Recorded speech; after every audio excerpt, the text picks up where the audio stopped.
so àti débi tí odò Ògùn tó ti bẹ̀rẹ̀ gangan tó ti ṣẹ̀ ibi tí ayaba ọ̀kẹ́rẹ́ Akínbẹ́kún tó ti di odò orísun ẹ̀ gangan la wà yìí o.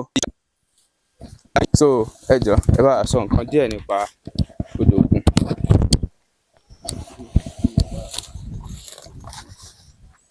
Source orísun odò Ògùn Orelope local government.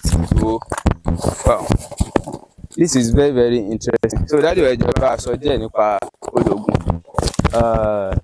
Odò Ògùn tí à ń sọ tí ó lalẹ̀ hù ní ìlú Ìgbòho, ayaba ọ̀kẹ́rẹ́ òun lẹni obìnrin tí ó di odò tí à ń wò yìí.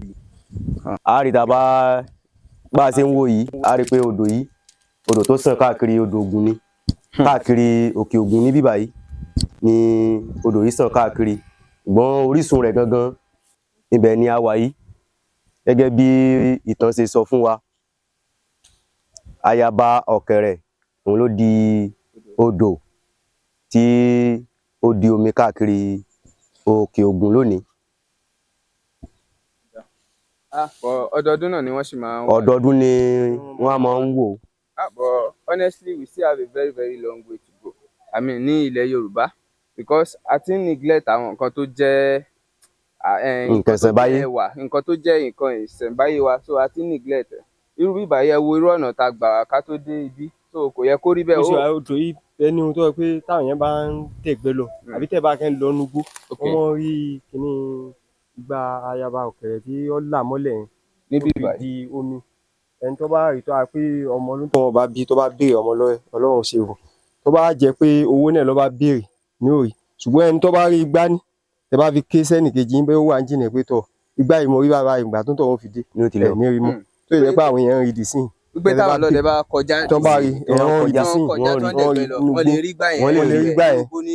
Tẹ bá rí ẹ lè béèrè nǹkan tẹ fẹ́, ṣùgbọ́n tẹ bá ti pẹ́ ẹnì kejì yín pé wá wò kíní yìí ẹ̀ ní rí mọ́. Èèyàn máa jáwọ́ ẹni kejì pé ẹ̀kan ìlú ìgbà tí yẹn wá wákọ́ ní ọkọ̀ ẹ̀kẹ́ pàdé ẹ̀ ní rí.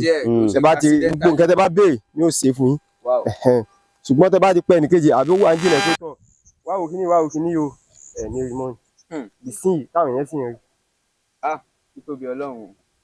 Ọba tó ka ó jẹ́ nǹkan tó wà nínú ohun tó ẹ mọ̀ odò yẹn káàkiri gan gbogbo Ògùn state yẹn ó sàn lọ káàkiri. bó ṣe rí náà nìyẹn.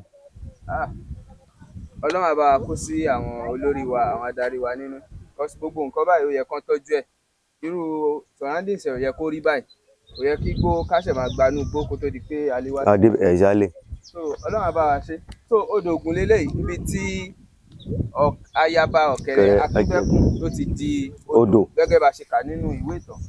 So gẹ́gẹ́ bí àwọn ẹ̀gbọ́n náà dẹ̀ ti sọ, wọ́n ní ẹni tí ò bá bímọ tó bá pàdé igbá yẹn tó bá yẹ pọ̀ mọ́ àbí nǹkan téèyàn bá ń fẹ́, téèyàn bá ti rí kinní àfọ́kù kòkò yẹn téèyàn bá sọ àbí téèyàn sọ nǹkan téèyàn fẹ́ sí pé ó sì ń dáhùn.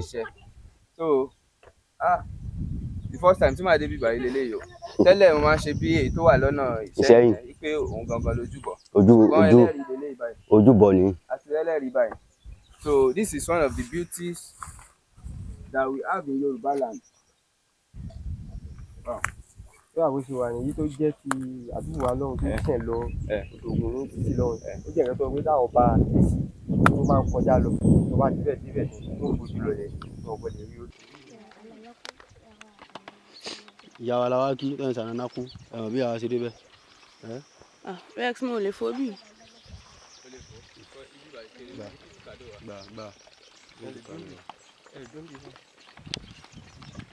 Máa pààkì nínú rẹ̀.